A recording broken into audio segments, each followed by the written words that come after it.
Hello everyone, how you doing? Thanks for coming and good to see you. Today we are going to be talking about the brand new 1.10 update for Metal Gear Solid Online 3. Now I've had some a mixed bag of emotions towards Metal Gear Online 3, but this new patch really makes me feel like they're making an effort. It feels like they're turning it into MGO2, which is what they should have done to begin with. But I digress. Let's get started. Now, the first thing the patch notes say is the new maps and the new character from the DLC. The new maps are Coral Complex, Rust Palace, and Azure Mountain, but they are literally just single player. Like, if you look at the maps, they're from the single player. Coral Complex is the mother base. Rust Palace is from Afghanistan. It's that big building. You'll know it as soon as you see it. And Azure Mountain is... you'll know it when you see it. I can't really describe it. It was in Africa, and it had this one spot that was perfect for sniping up top. It was one of my favorite plays, but it just doesn't feel like it's worth it. It's already in the game. Why am I buying? Why am I paying money for you to just make it a map instead of making a completely unique map? Which the Coral Complex is pretty much unique. It's a unique version of the mother base, which looks good. But Rust Palace and Azure Mountain, while they may be good, I don't know. It doesn't seem worth it. The new character is Quiet, as we all know. She will not have CQC. She cannot talk. She can activate a temporary cloak while sprinting to activate... Or she can temporarily cloak while sprinting to activate a boost in movement speed. She's fast. She has really awesome sniper capabilities. She's quiet. You know what she is. But let's get to the actual patch notes. Let's dive in. So the new mission is Sabotage. Attackers must destroy or Fulton the enemy missile before the round expires. To access the missile, attackers must first hack into the terminals to deactivate the EM barrier, that is electromagnetic barrier. This is protecting the missile from any incoming attacks or Fultons. Once the terminals are hacked and the EM barrier is deactivated, defenders can choose to reactivate the EM barrier or protect the missile. Sounds like a pretty interesting game mode, and one that I will definitely be checking out. Now, the appeal actions. Appeal actions have been added. Players can customize the appeal action slots for each of their characters in the customization menu. There are a total of 5 customizable slots: neutral, up, down, left, and right. Once the player activates appeal action mode by pressing down on the right stick, use the left stick to trigger the post set for each direction. In order to activate a buddy link with a teammate, hit the action button while in action appeal mode. A teammate must respond to your request in order for a buddy link to have been established. And of course, you can purchase more emotes from the store. Now, I like their idea to this. You can slowly move your character into the position and stuff. It's just silly shit, which, could be fun. Has no real impact though, but it's a nice little addition. Dedicated hosts feature has been added only on PS4, Xbox One, and Steam.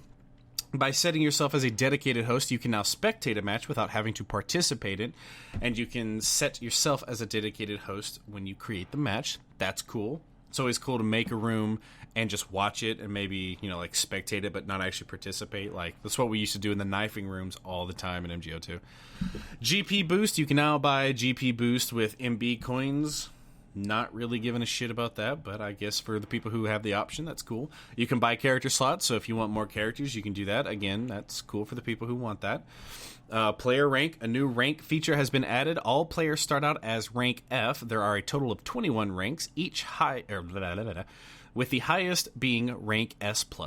Rank is bound to your account, not your character.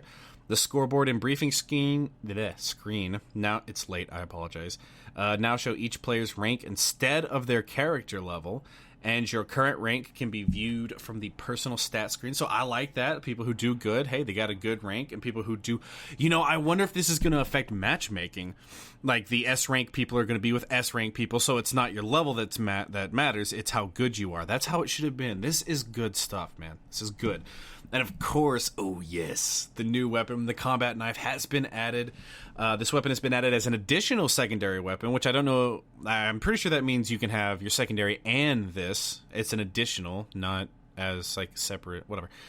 A knife kill score has been added, and Snake can use the prosthetic arm or the combat knife. Titles and medals. The Scorpion, Hyena, and Scarab have been added. New medals have been added. Knife, Missile Fulton, Missile Destroy, Missile Damage, and Terminal Hack. A new piece of gear, the BDU and T-shirt, has been added, which can be customized with the title images that you have obtained. Oh, and this one is so good. I love this one. Waking up stunned/tranquilized teammates. A new action to wake up stunned, tranquilized teammates has been added. This action can be triggered by pressing and holding the action button next to a stunned or tranquilized teammate. The kick action can no longer be used to wake up stunned/tranquilized players. Continue to hold the button to wake your teammate up. Waking up teammates gives you an assist score. Thank you. That kicking to wake people up shit was so fucking stupid. It was too easy to wake people up. This is all good. It's all good so far. This is a cool new one, too, the Wormhole Fulton. Once your buddy gauge is fully charged, you now have the option to use the Wormhole Fulton. When you use it, the buddy gauge will reset to 0%, and it will successfully Fulton even if there's a roof, and they obviously can't be stopped out of it. Weapons and items. Shooting while standing still in third-person camera will now cause the bullet to travel towards the center of the aim reticle if the target is located within a certain range. I'm not entirely sure what they mean by that. It's worded kind of weird. I kind of assumed that the bullet would always travel to the center of the aim reticle. Maybe I'm just kind of confused on how they worded that. Let's just keep moving forward. Significantly reduced camera sway when taking damage while aiming a weapon. The Wu S pistol and the Renov TP's tranquilizing darts can now penetrate cardboard boxes. That's good. Adjusted the throwing curve of all throwing weapons, so it's actually lower so you can see it better. It still goes about the same distance, though. Increased the weapon sway on machine guns and the Serval AMR-7. Adjusted the marking conditions for the E-locator. Players now have to stay within the E-locator's effective radius for a certain period of time before being marked, and that time is equivalent to the duration required to mark an enemy through their binoculars, which means that scouts, which scouts are the only ones that can use E-locators now. I completely forgot about that. So really, you still just have to stay within it. I actually like that. It's more instant, or it's not instant, and it gives you a chance to survive. Reduce the effective radius and duration of the E-locator, so they're nerfing E-locators. Lengthened the firing interval of the Serval AMR-7, so you can't spray it. Reducing the ammo count of the Hell MGR-4, I believe that was the grenade launcher. Increased the projectile travel speed of the Grom-11 and the FBMRR launcher, which I believe those are both the rocket launchers. So that's cool. It means that they get there faster. Increased the lock-on distance of what looks to be all the pistols. Reduced the lock-on distance of all machine guns. It is no longer possible to lock on enemies who are in the following states: cloaked when unmarked, diving, unmoving inside the cardboard box when in crouch state, and sliding in the cardboard box. Reduced the weight of the stealth camo PP and decoy. Reduced how much movement speed is slowed down, and reduced the expansion of noise radius when equipping stealth camo and stealth camo plus level 2 or higher. Increased the charm duration for players entranced by a plushy snare. Increased the durability of suppressors, and increased the explosion radius of C4. Everything here seems to be, I'm seem to being okay with all of this stuff. It seems like they're making it more, what's the word? I don't want to say tactical. That's not the word I'm looking for. I'll talk about that when I'm done. Ability adjustments. Reduce the effect of faster enemy marking for Intel Plus. Reduce the effect of wider E-locator for Intel 3. Increased the effect of the duration of the marker placed on player decreases for the anti-marking ability. Reduced the effect of increased damage of all weapon explosions for the demolition plus ability. Reduced the homing effect of the Fulton Punch. Oh no, we can't one-punch people anymore. Scoring adjustments. Increase the amount of score earned for headshot and walker gear destruction. Reduced the score penalty for suicides during Cloak and Dagger. Really? I feel like an accidental suicide during Cloak and Dagger should be really terrible penalty, because if you do that, that's your only life. You just screwed your whole team, because that one person makes the difference, but I guess they're just being nice to it, because it happens occasionally, man. Reduces the amount of score earned for Interrogate.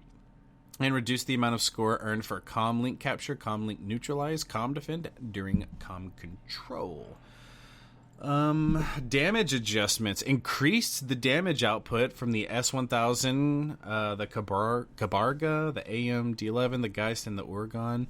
Those are shotguns and some pistols, aren't they? Reduced the damage output from all submachine guns, all assault rifles, all machine guns, all lethal launchers, and mortars. So they nerfed every single gun except some of the shotguns and pistols. Increased stun damage output from the stun grenade. Didn't they nerf that last time? They seem to be like reverting on changes they've made in the past. It's kind of weird. Reduced stamina damage output from the Renov TP. Reduced stamina damage output from Shield Dash when using Shield Level 3. Reduced stamina damage output from CQC hits or throws used when standing or crouching. Increased stamina damage output from CQC hits from prone state. Really, that's interesting. Reduced stamina damage output while sprinting with the cardboard box. Increases mech damage from C4. Reduced mech damage output from the petrol bomb and the anti-aircraft turret. Reduced mech damage output when dash punching with Snake's blast arm. I never even thought about that.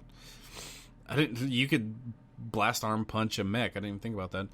Reduced distance attenuation from explosion damage, M2000D's damage, the serval damage, and for mech damage caused by bullets. So that pretty much, if I'm not mistaken, that means that they do less damage at a lesser range now. Or the farther they are, the less damage it does. I think that's what they're getting at. They use that in a weird way. Knockback adjustments. Receiving an attack while sprinting will result in double knockback. Taking bullet damage within a certain range from the shooter will cause you to flinch and interrupt your sprinting. Adjusted the overall knockback rate for all weapons. Shotguns are going to be interesting. Mission adjustment. Significantly reduce the interrogation effect time when a defender successfully interrogates an attacker in Cloaked and Dagger. Excuse me. I love that because it's so annoying when a defender marks one of your dumb teammates and it gets you caught. Now, it still marks you, but for a much shorter time from what they were talking about. So the attackers, which are the stealthy guys, have a chance. Defenders are now awarded a disc defend if they stun an attacker carrying the data disc. Players can no longer respawn from a comm link if an opponent team member is in progress of capturing it in comm control. Stunned/tranquilized players can no longer capture a comm link in comm control. And added additional respawn points in addition to comm link locations and the HQ in comm control. I like that. It's good that they can't spawn on it if you're taking it. That's how it should have been. So this is good stuff. I'm definitely going to be getting back in and making a few more MGO videos at this rate. It's looking really good. Plus the knifing. I have to test it. So here's some balancing. Reduce the duration where it is possible to grab an enemy with CQC after pressing the CQC button. Adjusted the duration an enemy is disabled after a CQC hit or throw. Shortened the effective duration of interrogations. Placing markers on enemy players through interrogation now counts as an assist score when the marked enemy is killed by allied players. Increased the time required for the scout class to completely interrogate an enemy. Players can now only respawn from the HQ if they are Fultoned by an enemy or after committing suicide. Fultoned by an enemy. Can you be Fultoned by anything other than an enemy? I don't think so. Enhance the... Oh my god, can you imagine Fultoning your teammates? Oh, that'd be the greatest thing ever. My apologies. Enhance the noise range reduction effect for mobility class S and A. Decrease the radius of noise caught by unique character Snake and the Infiltrator class. Adjusted the default loadouts for all classes. Shortened the invincibility time when buddy spawning, thank god. Adjusted the movement speed of the pipe action and hanging action according to the player's mobility. That's awesome. The cardboard box slide can no longer be canceled by CQCing. Diving out of the cardboard box action can no longer be canceled by CQC, and players will now be temporarily invincible to CQC after getting knocked to the ground. Yay, that's where the knife comes in. Other overall improved UI design, improved matchmaking, improved loading times, added sandbags to parts of Black Site, added a section to the the iDroid's top menu in free play to show the current number of players participating in a match only on PS4. It's kind of weird. A hit indicator will now be displayed on the reticule when hitting an enemy's Fulton balloon. Added BGM volume settings. Disabled the special camera that triggers. Oh, thank God. Disabled the special camera that triggers when performing CQC. It used to fuck up so bad because you would zoom in and go all cool looking, but it's like, I'd like to see my surroundings. I am liking this, man. After a round ends, all players will now be marked and their names will be displayed when the round results are shown. So that is quite a number of changes and stuff, and I will be trying them out and let you guys know how it is. I hope you guys join us in trying this stuff out. We're going to be doing the knifing thing first. I'm super excited. The only thing that I didn't add, by the way, is there were a whole entire host of BGMs added. Zone of the Enders, Metal Gear Solid, Revengeance, Metal Gear Solid Snake Eater, just a whole bunch of songs they've added. You can look up the list. It's like 15 or something like that. But other than that, yeah, man, everything is looking good. It's on the up and up. I hope they continue to make these good changes. We've been waiting for this patch for a long time. I have not played MGO hardly at all since the last patch, and this might be the one to bring me back in because I love Metal Gear Online and I don't want to see it die. Not yet. So I will be jumping in and bringing you guys footage and news. I hope you all get in there, enjoy the new patch. Let me know what you think. And as always, if you like, hit the like button. If you want more, subscribe. You don't have to do either, but I will always appreciate those comments. And I will see you guys in the next one.